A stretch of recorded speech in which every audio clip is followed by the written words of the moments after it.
presentation is entitled Our Approach to Wise Investing. And it really is an explanation of an approach that we describe as Business 360. And you'll understand what that means as I go along. Business 360 really runs to the very heart and the founding of Eventide, as you'll see.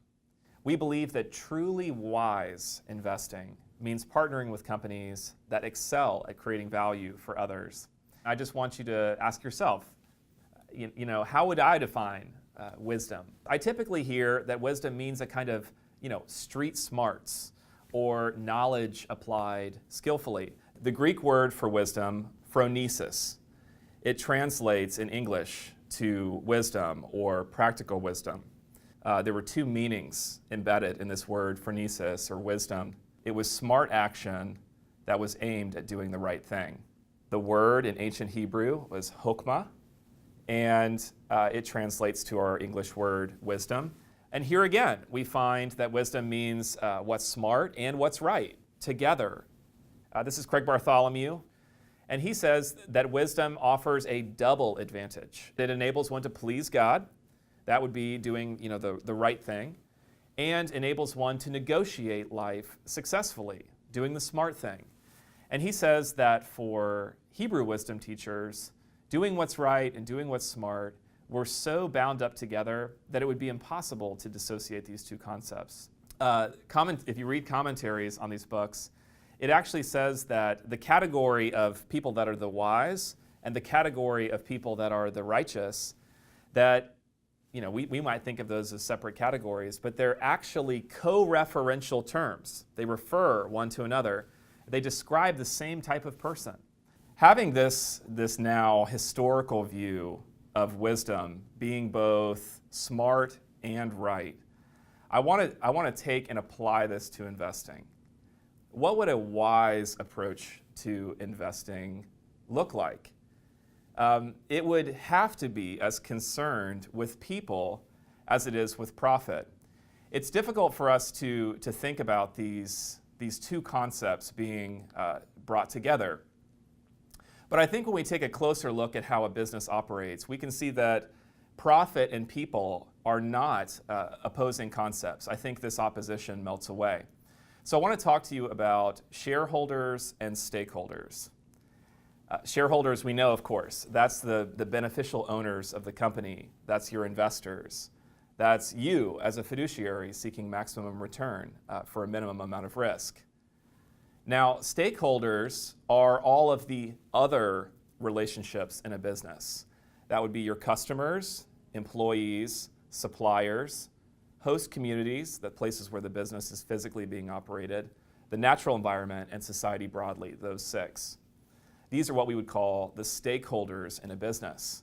Now, when people think about stakeholders, they tend to see stakeholders as those that are affected by a business.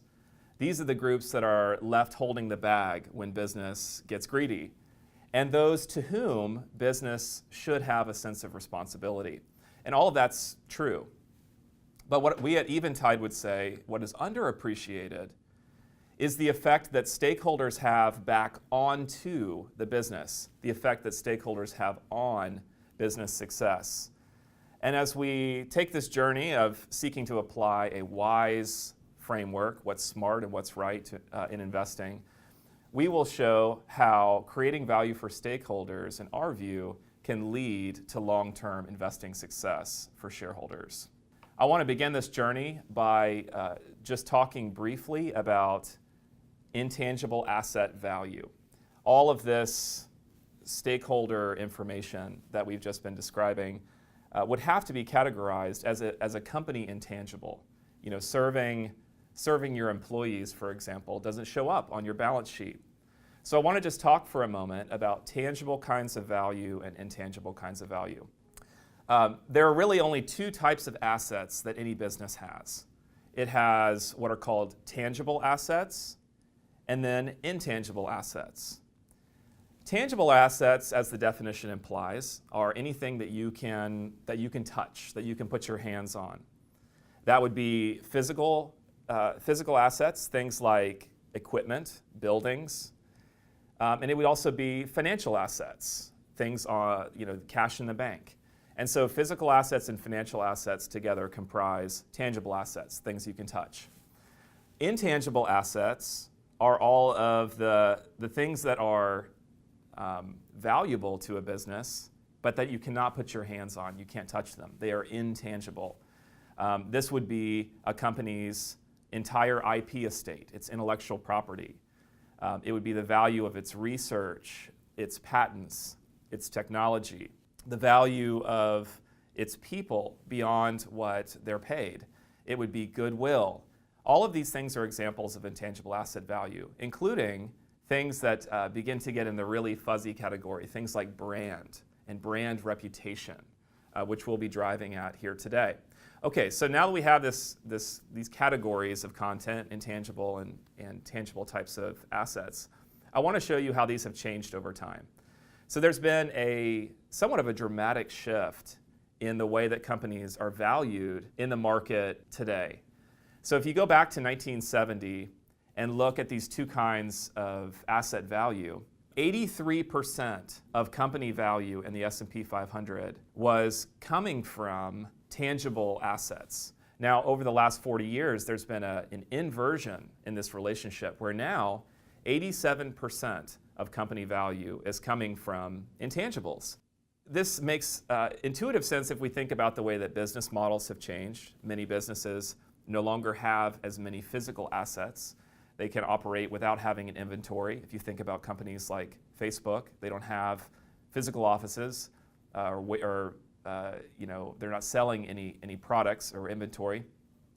But also, increasingly, brand is becoming a bigger and bigger deal in the world today.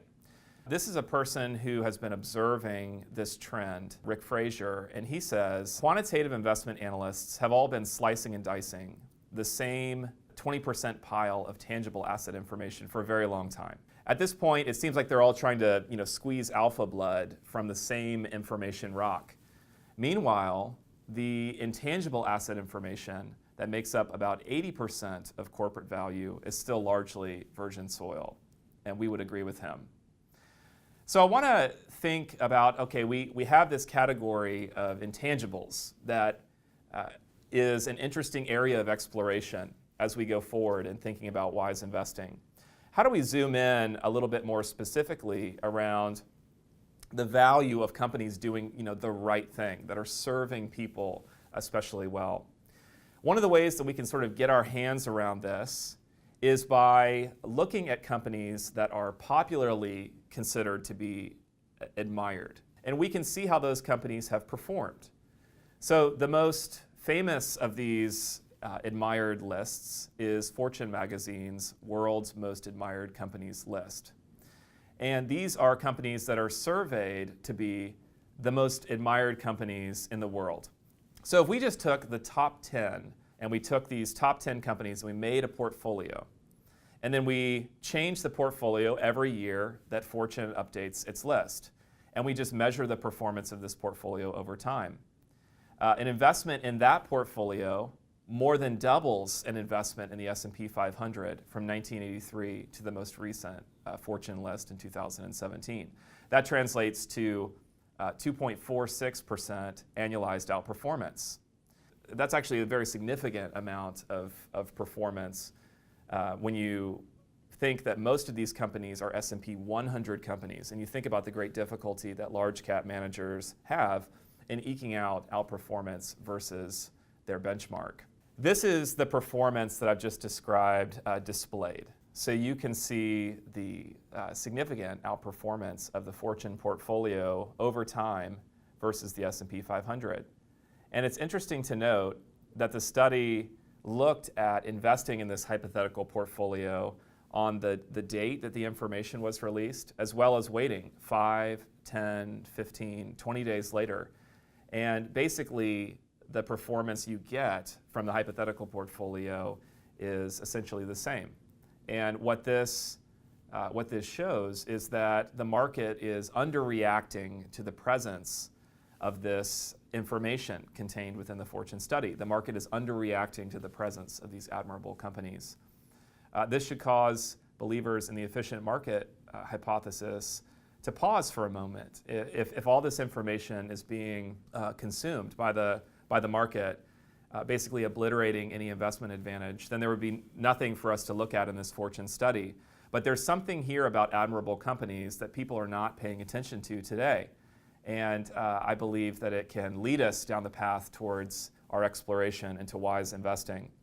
It's interesting to note that the authors of this study in the conclusion to the paper conclude that they have no compelling explanation for this anomaly, why these fortune companies would show such a dramatic outperformance over time.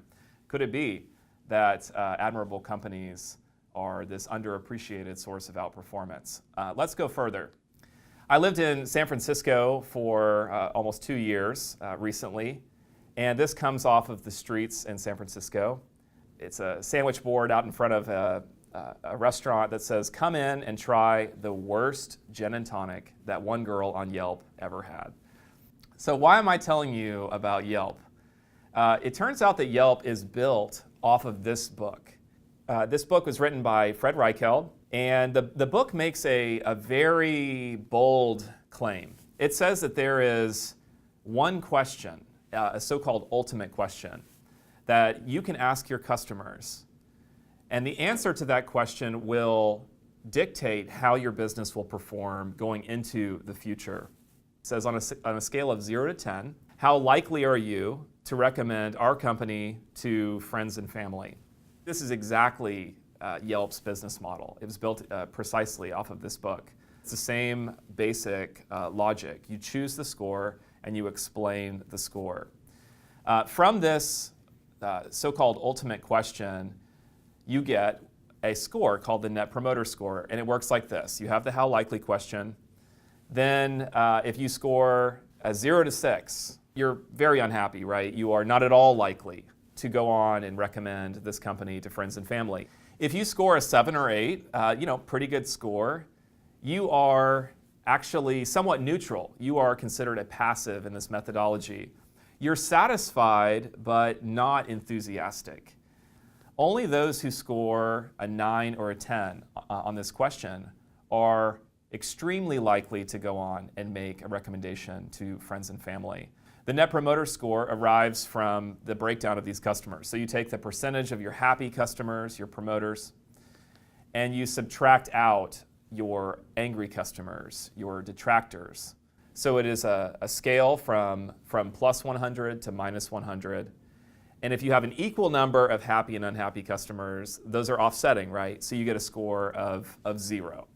So Bain did a very carefully controlled study looking at over 150,000 customers in more than 24 business sectors and determined that using this Net Promoter Scale from minus 100 to plus 100, again, an equal number of happy and unhappy customers equaling 0, the result was that the large majority of American companies had Net Promoter Scores of 5 to 8. Keep in mind, a 0 is an equal number of happy and unhappy customers. So they're barely eking out more happy customers, not than passives, but than angry customers.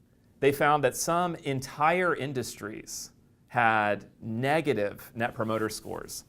Significantly, in sector after sector, if you had 1 or 2 companies that had noticeably better Net Promoter Scores than their competitors, that these companies enjoyed substantially superior rates of growth and profitability. The key takeaway from the study is that if you could improve your Net Promoter Score by 12 points on that 200-point scale, which is a 6% improvement, a very small improvement, just that amount of improvement, a 12-point increase or a 6% increase in Net Promoter Score, that translated into doubling a company's rate of growth and profitability into the future. And so you can see why this is considered the ultimate question, because it so powerfully is predicting future business success. I want to show you briefly a breakdown of the research here. So on this chart, the left-hand column shows the particular industry. The right-hand column shows the #1 Net Promoter Score in each industry. The bars, the horizontal bars, show the spread or distribution of scores within that industry, and the hash mark shows the industry average. And scanning this list, you'll see the industries that had negative net promoter scores, and it should not be a surprise to you when you see some of these. And then looking at the leaderboard, I think this is a validation of the tightly controlled experiment that Bain did on Net Promoter Score, because we find many of our favorite companies, Google, Amazon. And so I think that this study shows a lot of validity in the results. Now I just want to look at this question again, this ultimate question again. And I want to ask you to look at it and to really ask yourself, why does this question work at predicting future business performance? What is it about the way that it's written that would cause this question to predict future business performance? As you look at the question, one of the things that you'll see, of course, is that someone who is scoring a 9 or a 10 on this survey, well, that's a very happy customer, right? And if the customer has an ongoing need for that company's products and services, well, that customer will continue themselves to buy. So it's a measure of customer loyalty. And then, of course, if they do go on and make that recommendation to friends and family, that is a source of new customers. And so that is, again, another future revenue type of thing. And so future business success is really baked into the answer to this question, which is why it predicts business performance. Now, I want to ask you, why do people tend to answer this question honestly? It's a different question. Not why is this question good at predicting future, but why do people tend to answer this question honestly? The reason people tend to answer this question honestly is for a couple of reasons. First, friends and family are in the question, right? And so that causes our ears to perk up, and it causes the question to hit closer to home. The other reason we tend to answer this question honestly is it's asking the person whether or not they're likely to take some action. How likely are you to recommend our company to friends and family? In that way, it impinges upon someone's sense of integrity. If you're not likely to do this, well, then you're going to be pretty honest. And if you are likely to do it, you will as well. But it tends to cause someone to answer more conservatively than they otherwise would. So the data tends to produce very honest results. So I want to go back now and read to you a quote from the book. This is Fred Reichheld speaking. He says that too many managers have come to believe that increasing profits and shareholder value requires exploiting customer relationships. So they raise prices whenever they can. They cut back on services or product quality to save costs and boost margins. Instead of focusing on innovation to improve value for customers, they channel their creativity into finding new ways of extracting value from customers.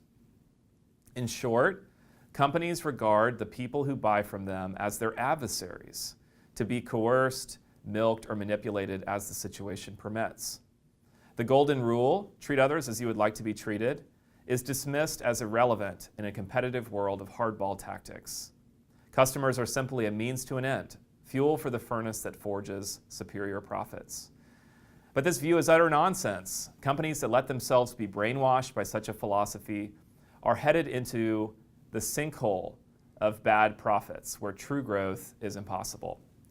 Now, if I had read to you this quote before showing you the research, you'd say, man, this guy is really overcooking it, right? This seems hyperbolic. Why? Is it really this bad? Do companies really regard the customers who buy from them to be their adversaries? This is it's strange. What's going on here? I think what's going on here is something that's been described as the buyer-seller misalignment. Okay, so I want to explain it to you by asking a couple of questions. I want you to think about companies. Okay, and if you're a company and I ask you, do you believe you're adding value to your customers' lives? What percentage of companies do you suppose would answer yes to that question? That yes, in fact, we are adding value to our customers. In fact, one study shows that 82% of companies would say, yes, we're adding value to our customers. Now let's suppose instead of taking the position of a company, you take the seat of a customer. And I ask you now, as a customer, do you believe you have received value from this company? It's a much lower number, right? In fact, the number in this study is 34%. You can see here the buyer and seller misalignment. There is a fundamentally different view that companies have about creating value for customers and what customers actually experience. What Fred Reichheld is studying is not the company's perception of creating value, but the customer's perception of value. That's the reason that he can be so harsh in interpreting the results. It's a little bit like how Sherlock Holmes goes into a crime scene and operates. Sherlock Holmes was famous for doing deductive reasoning. He's looking at the evidence and then trying to conclude what the evidence tells him about the crime. So as Fred Reichheld is looking at how unhappy customers are today in large American companies, he's simply saying, how must companies think about their customers such that they are producing such angry customers? And of course, companies must think that their customers are in fact the enemy based on the way that they treat them. Creating value, though, as we saw with the Net Promoter Score, is strongly correlated with business success. Doubling a company's rate of growth and profitability in the future with only a 6% improvement in Net Promoter Score. Clearly, creating value for customers is a huge, huge priority. So I want to go back to our wisdom exploration and ask, is it right or is it smart for companies to create value for their customers? It's both, right? It's wise. This is a quote from Fred Reichheld from the book where he says as much. To be sure, I believe the Net Promoter Score can make a business more successful. It's the smart thing to do. But I also believe that caring about your customers is the right thing to do. It makes for a better company, a better society, and a better life. And we would agree. This is part of what wisdom means.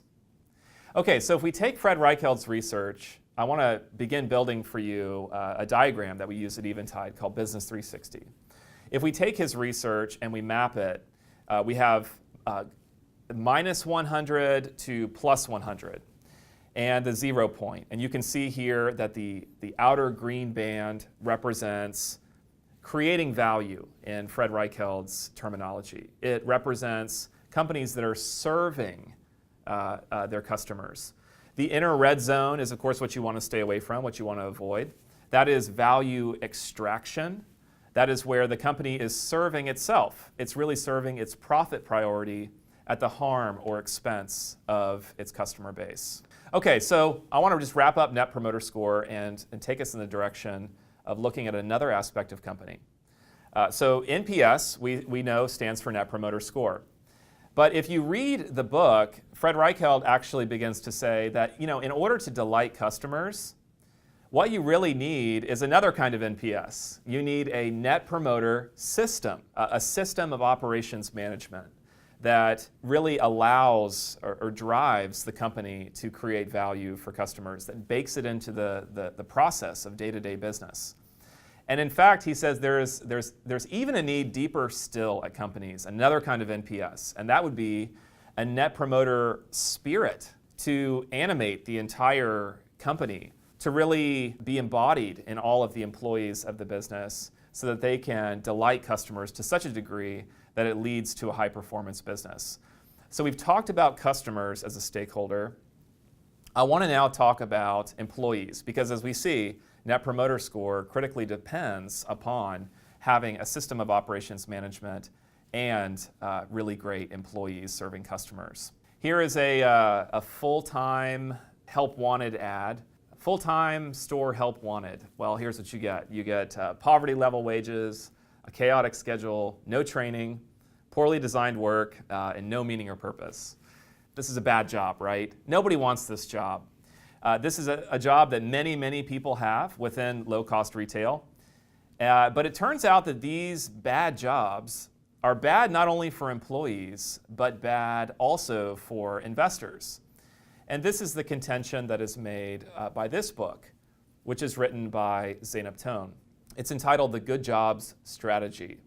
It's got the sort of cold, hard science of what you would expect coming out of MIT's Sloan School of Management, but it's also got a soft heart towards big problems that we face today in society. It's really starting to change business thinking around serving employees at companies. And she identified that the highest business performance companies in low-cost retail actually had the highest labor budgets and the best operations management.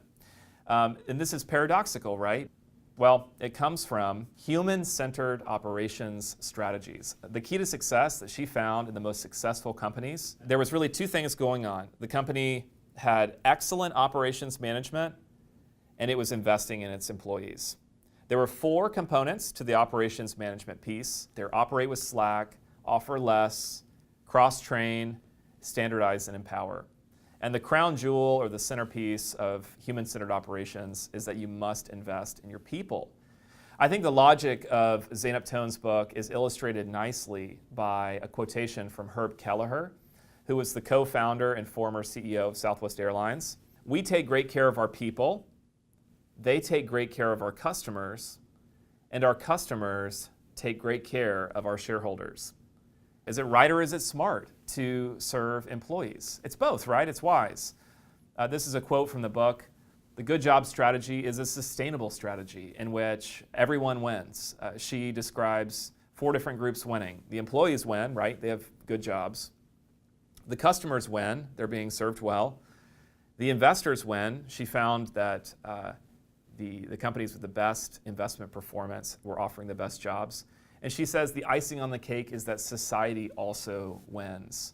The world is better off for having companies like this. I think a validation for Zeynep Ton's research is the fact that if you read her book, she mentions or lists out several companies that excel at serving employees as these model good jobs retailers. And I think it's interesting that many of the companies she lists as excelling at serving employees are the very same companies that show up as the #1 Net Promoter Score companies that I showed you in the chart earlier. Companies like Southwest Airlines, Costco, Trader Joe's. In other words, when Fred Reichheld is studying Net Promoter Score, he's measuring customer delight and saying, here's the #1 company. And when Zeynep Ton is looking for the best jobs companies, she's pointing to these very same companies. And you can see that there's a symbiotic relationship between serving employees and serving customers and serving investors. I want to just expand now this concept out into what we call the Business 360 diagram. We've discussed together the customer stakeholder and the employee stakeholder, and you can see that here on the top part of the chart. But we believe that this dynamic between creating value and business performance, this relationship, exists throughout the entire ecosystem of a business, or what we might say around the complete circle of the business. There are 6 stakeholders that we believe this is true for. That would be your customers, employees, also suppliers, communities, the environment, even society broadly. Our goal really at Eventide, like any asset manager, is to outperform the market.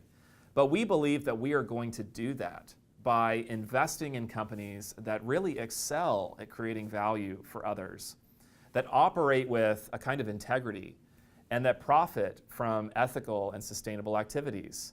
Our goal at Eventide is really wise investing. It's a kind of investing that we pursue for its own sake, because it's virtuous, but also because we believe it's smart. We believe that doing what's right is also doing what's smart.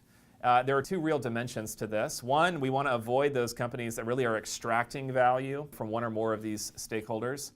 And then the goal really is to preferentially target, to seek out and embrace and invest in these companies that really excel at serving well the needs of others, that excel at creating value for their stakeholders.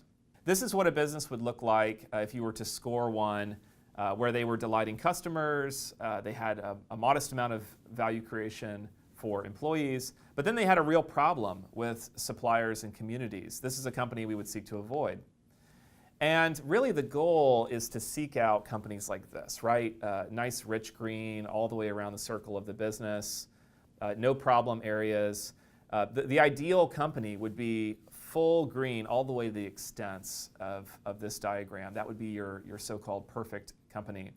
I wanted to show you how foundational this is to Eventide. This is really the DNA of our organization. If you look at this diagram, where I showed you the rich green all the way to the extents, it pairs up with our Eventide brand mark. Our brand mark was derived directly from this Business 360 diagram. You can see that this is not just marketing for us. This is why we exist. This is our reason for being. So for these reasons, we believe that truly wise investing means partnering with companies that excel at creating value for others.